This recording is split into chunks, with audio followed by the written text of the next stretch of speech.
So please, big round of applause for Tina, please. Please, please, please. Thank you. Thank you so much for coming today and ditching your Sunday roast to watch this. My name is Tina Eisen. I'm a fashion and beauty photographer. I've done photography for about 8 years now. I shoot for commercial clients, mainly during the weekend.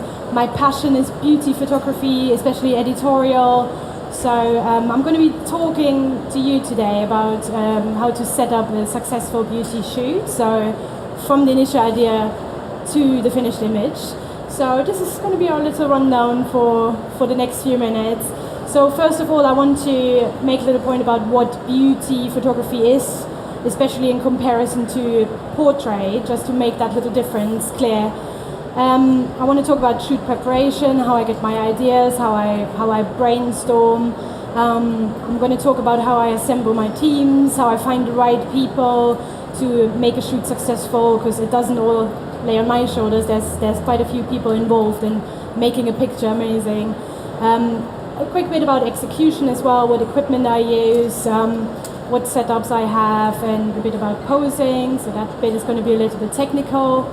And right in the end, what happens after shoot, once you completed a successful beauty shoot, what do you do with the pictures, how do you promote yourself?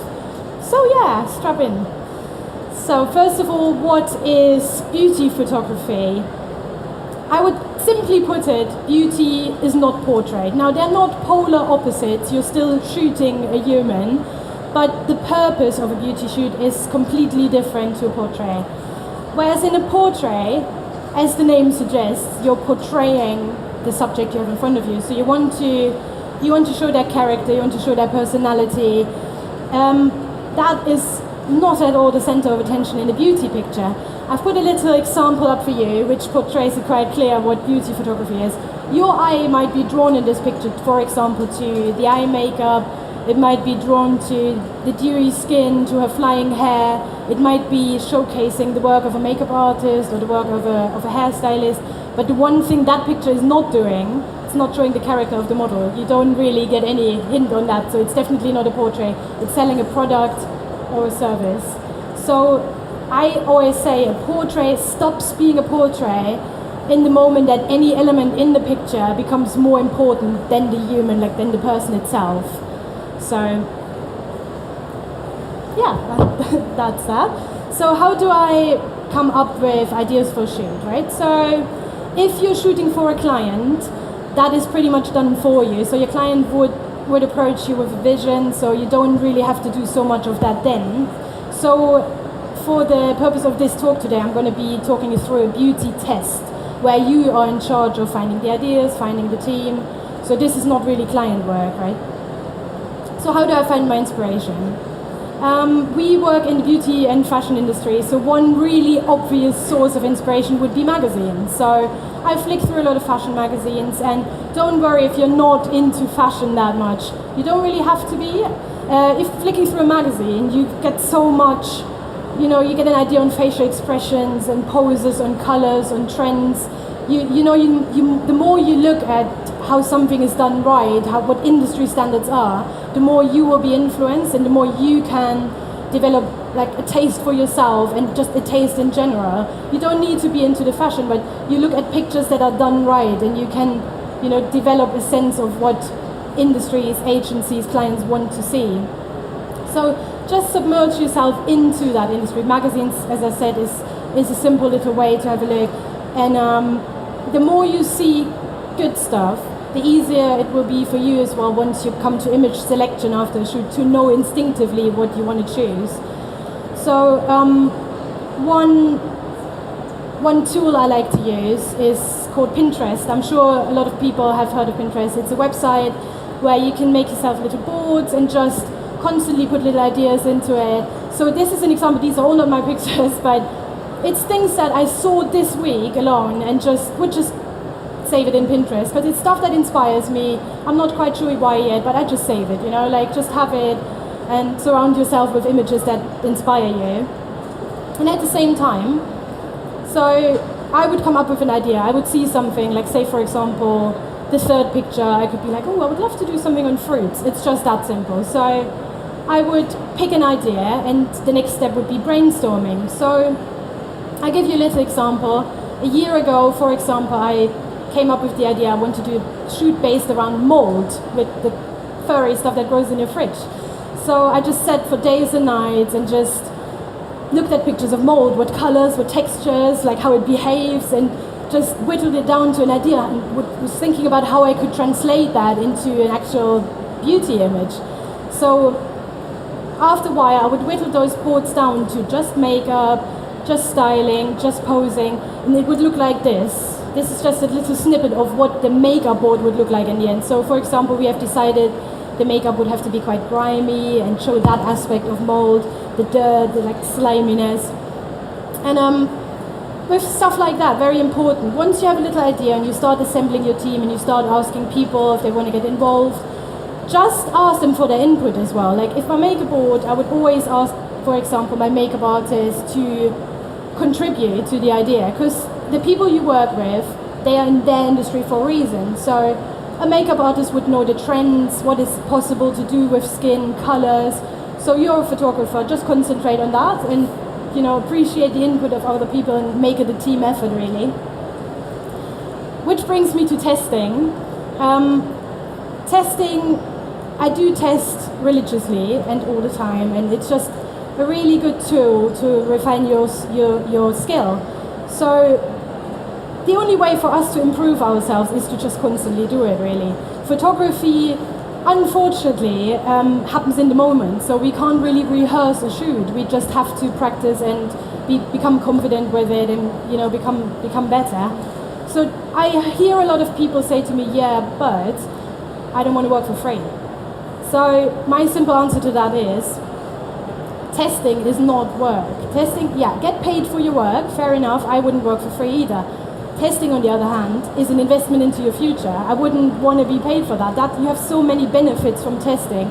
You improve your skills, you try new kit all the time, you try new lighting setups, you meet people, which is very important, because if you, for example, work with a really good model on a test and you trust her and you know the way she works, I would recommend her for a client shoot as well, and already then have the advantage to know who I'm working with. So what I try to do during tests is I try to produce a body of work for myself which is varied in a way that I have what I call safe work. So the picture on the left, for example, is a safe picture. That's a clean beauty image.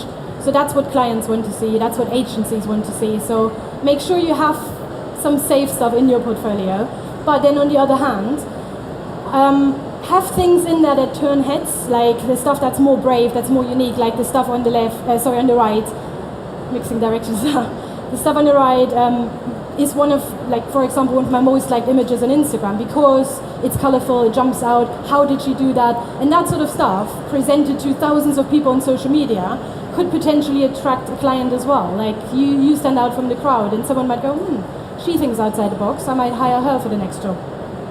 So, saying that, I try to treat every test I do like it was a client shoot. If I have that level of professionalism during a test, I practice behavior with a client. And if I want to deliver results in a timely manner to a client, I practice that in my tests, for example, and every team member involved will get what they're after, which is basically new images for their portfolios as well. So I just try and have a work ethic that I would have in a client shoot as well. So how do I find my teams? I believe that a successful beauty image is based on three main aspects. So that would be great skin, great makeup work, and great lighting. So out of those three things, you are only responsible for one of them, which is the lighting. So you make sure you find yourself team members that can deliver the other two in a professional manner. So models, first of all, I try to work with people that I trust, so people that I've met during tests, like I would like to use them again. I like to use agencies for client shoots that I know I can trust. I have had letdowns in the past from agencies. On a day we had a shoot completely set up. They cancelled within 3 hours of the shoot and I was left without a model. So I would never work with an agency like that again. So just try and get yourself a pool of reliable people. Models, criteria number one, as I said, is flawless skin. If the model doesn't have amazing skin. I mean, we all have imperfections, like that's fine, you can remove that in post-production, but there needs to be a good base there, because else you're sitting for hours retouching that stuff after. So I would ask a modeling agency for a package and just find models that way. Now, I know that you might not all be there just yet, so there's ways to find willing models as well. Like right in the beginning, I would put 8 years ago statuses on Facebook and ask people that are willing to shoot. And there's platforms such as Model Mayhem, which I've used for years as well. Not so much anymore, but there's people on there with experience, with the skin that you need as well. And just find yourself willing people that way. One thing that's important, if you work with agencies, that's easier to do.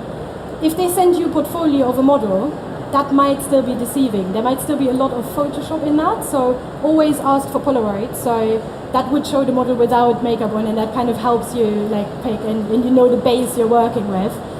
And also look for the features. That's an obvious one. If you want to do macro beauty, if you want to shoot lips, for example, you might want them to be fuller. If you want to shoot them a close-up eye, just make sure there's actually space for the makeup artist to apply some eyeshadow, just those little things. If you're doing a hair shoot, just see what condition it is in. It's just simple little features like that. So how do I find makeup artists?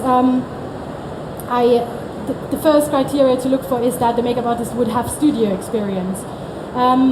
There's amazing makeup artists out there that shoot catwalk and that shoot celebrities, and that's kind of a different skill to studio beauty. Makeup artists are there to cover imperfections. So whereas in a beauty shoot, you want to know that your makeup artist knows how their makeup behaves under light. So I still want to see pores. I don't want it caked on. I want it dewy and fresh. There's a certain kind of precision makeup artists have to have for macro beauty. So look at their portfolio, see if they've done shoots like this before, and find the good ones that way. I pick people by their work ethic. If they have a different ethic like me, punctuality, that sort of stuff, like they would be for me. If they have a different work ethic, if they have a different, if they have a similar taste to mine, I'm sure we can gel quite well. And then one really, really important thing is cleanliness and hygiene. You don't want to have a makeup artist on set that used her brushes on someone else before, and your model gets an eye infection and it looks bad on your shoot, right? It's little things like that that are quite important.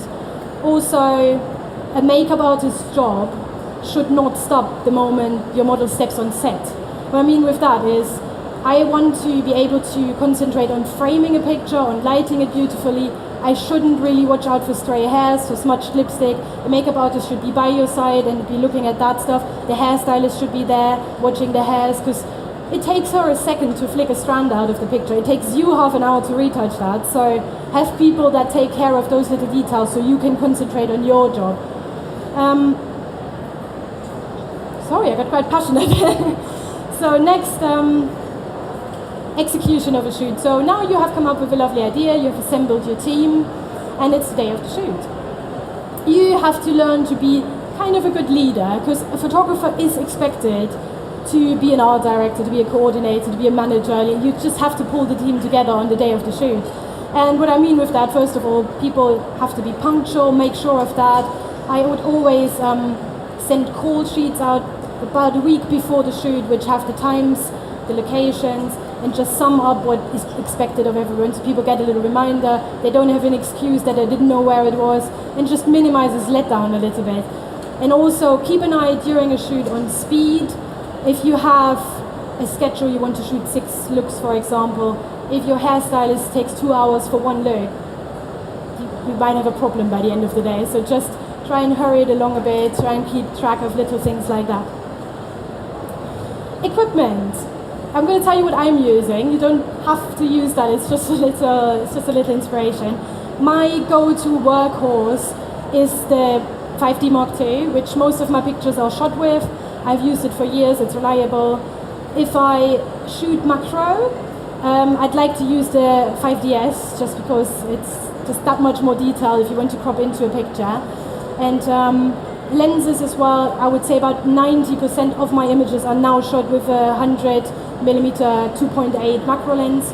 It doesn't make sense to get a wide angle lens for something like beauty. Your subject is only ever going to be about the face and shoulders big, so get in there. I know fixed lenses you have to move around a little bit, it's not for the lazy ones, but it's worth it. Here's a little setup example for you. This is a really, really simple beauty setup. The picture on the side is a result of the setup. So my go-to brand in lighting is Profoto. Other brands are available, but these have been very, very reliable for me over the years. So my main light is that beauty dish on the side.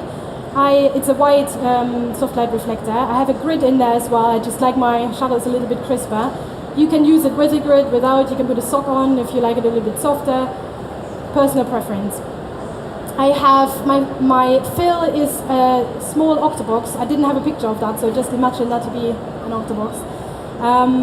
Then I have a black flag on the side, and also one of those handheld reflectors, which is basically, if the model is sitting, it's resting on her legs roughly. Or if you're doing macro, just bring it up under her chin.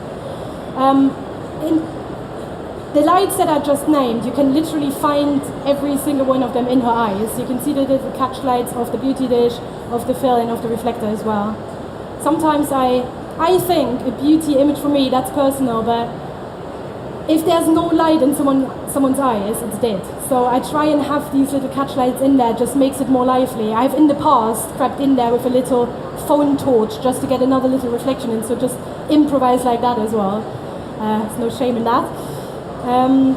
About lighting as well, we know that obviously direct light makes harsh shadows and diffused light makes it more soft, so find your own personal preference. Now, the older your model or the more imperfections she has, or he for that matter, the softer the light would have to be, because that would be more forgiving on imperfections. The more frontal your light, again, more forgiving. It's a more even spread. I do like crisp highlights, so this is quite moderate in this picture. You can see on her cheekbone there's a little highlight just there, and I do like these, and these are really, really easy to control. The closer you bring the light, the sharper that highlight's going to be. Move it away, and it's a bit more of an even spread. Quite simple. About posing of models. Now, professionals should not need posing. However, everyone likes to know when they're doing something right. So I like to communicate during the shoot. I like to tell the model, yeah, that looks really good, that works well, try that again. Because I can see the results on the camera, on the screen, so I have to communicate them back to her. There's one rule I do in beauty photography. I don't shoot from above, not even slightly, because that would shorten her neck. It just doesn't look right. I feel like if you shoot very slightly from underneath, which I am doing in this picture, that's quite exaggerated underneath actually, but it gives her an elongated neck, it makes her look regal. That's what I like to see in a beauty picture. It's just it's more impressive that way. There's little tricks that you can tell your model to do if you're shooting head to shoulders. Tell her to push the shoulders forward slightly so you can catch some highlights on her collarbones, on her shoulders, just those little tricks. Little tip on hands. The hands need to match the emotions of the picture. What I mean with that, I go back to that one quick. Her facial expressions are really soft, they're quite gentle, and her hands are translating there. They're just resting there in a really gentle manner. So, for example, that picture, which is like borderline angry, it's quite fierce, that would not have worked there. So I would say either she would have done a fist or something like that to match her emotions, or some people just don't know what to do with their hands. They're quite awkward, just leave the hands out, because that can actually ruin a picture, in my opinion. Show references. Show the model pictures of poses that you like, show the model pictures of facial expressions that you like, and if all else fails, just do them for her, act them out. I sometimes am on the floor with a weird expression just trying to explain what I mean, but you know, whatever helps. It's a visual industry. Show her what you want from her. So now, hopefully you have had a successful shoot, so what happens next? Post-production is what happens next, which most of us hate, but it has to be done. So this is a little example of what a picture comes straight out of camera. So you would want to have that level of neatness in hair and in makeup before you start retouching. I've not touched this picture at all yet. So the first thing I say to people is just ditch that attitude that you can fix it in Photoshop, right? Because that literally saves you hours of your life, right? as I said earlier, takes a second to fix in real life and half an hour in Photoshop. So just pay attention to it during the shoot and make your life easier after. If you shoot in RAW, which most of us do, and then don't take advantage of it, convert it in RAW. Just use it. Just refine your files in your RAW converter, or if you're shooting it to Capture One or similar. There's so much information in that picture. Refine your shadows and highlights there before you pull it into Photoshop. A word on Photoshop: stop overdoing. That's probably the most important rule. I see people that zoom in to like 700%, zoom back out and everything's blurred. You don't, just zoom out a lot more. You don't need that kind of detail and blurriness. It's good to have a basic understanding of human anatomy as well when it gets to Photoshop. Highlights are where there's bone in the face. So they would be on your cheekbone, they would be on your chin, on your nose. They shouldn't really go anywhere else, so don't put them anywhere else. I don't really like people pushing pixels. I don't think you should alter the face of people. You should make things bigger and smaller. I'm not a fan of that. You can correct things by correcting shadows and highlights, by dodging and burning. That way you keep the face of a model. I mean, she's beautiful anyway, so why give her massive lips and overly wide eyes? If the last 3 minutes did not make any sense to you, you don't have to Photoshop. It's not, we are photographers, it's not something you have to do. A lot of us do, but there is people out there whose job it is to retouch, so just outsource it really. Saves a lot of time as well. So once your pictures are done, I had a question yesterday, so I'm going to touch on that really, really briefly. People asked me yesterday, how do you get your pictures published? She showed me a lovely picture on her phone of something, so I think most importantly, magazines have stories, so try and bear that in mind when you're shooting. I think most magazines want at least 8 pictures, 6 to 8 pictures if you submit to magazines, so they have the choice to pick one, or have a spread of several pages. So like, if I plan a test now, I usually have a story in mind of a few looks that work with each other. If you send one picture to a magazine, usually it wouldn't get the spread really. It's just not enough content for them. So what else do you do with your images? Once they're cleared for publication, for spreading on the internet, showcase them. Use social media. We live in a day where we have the world at our fingertips, so show them what you've done. Don't be shy, show it off. It's not selling yourself out to the masses. We live in a visual industry, so show. And very important, team members that were in on the shoot, credit them, tag them in your images, they will repost. You reach a lot bigger audience, and as I said, the more people you reach, the more potential clients might be in there. Don't ever think like if you're only just starting out, like don't think, oh, I'm not really good enough, I don't really want to show that to anyone yet. Just ditch that attitude right now. Like, you are right now good enough for someone. There is someone out there that's looking for your exact style and experience, so you might as well flaunt it. So on that note, social media, that's the end of my talk pretty much. So if you have enjoyed this, you can drop me a little line as well. And if any one of you is interested to ever assisting on a beauty shoot, just send me a little message, and I'm more than happy to have people just hang around, just have a look. And one other thing as well, Canon CPS members are getting workshops with myself for beauty photography from April on. So if you go to the CPS stand, just ask them about it, and they can book you a little slot for that. Other than that, I'm happy to answer any questions you might have. Don't be shy, please. I just wanted to know, do you have kind of like a specific space that you will use for these test shoots, or do you like rent places out? How do you sort the location side of it? I do. In the past, I used to have a studio nearby that I would hire, but obviously would be quite expensive because I like to test as much as I can.